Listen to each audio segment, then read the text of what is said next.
Hi, I'm Eric Carr with EC Squared Real Estate. Today, look, this topic's been done to death, but we're going to talk about it right now. Renting versus buying.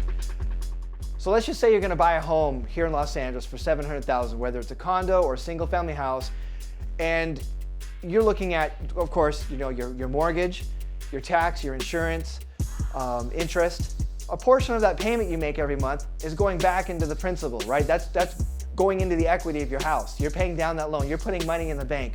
Also, your home is going to appreciate. The average appreciation rate for the United States is 3%. Over time, 5 years, your home's going to appreciate for $21,000 a year just from living somewhere.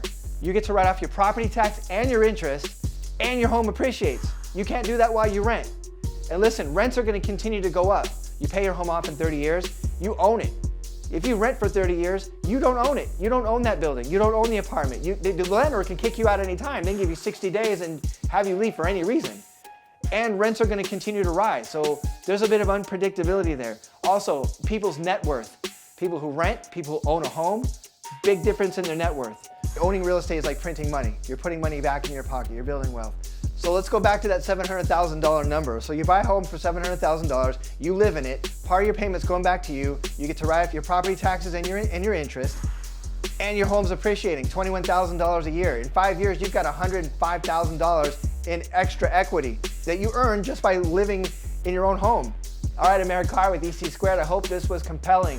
If you've got any questions about any of this, you would like to discuss your situation, you want to talk about owning your own home, investment property, give me a call. I'll coach you through the whole process. I'll see you guys next time.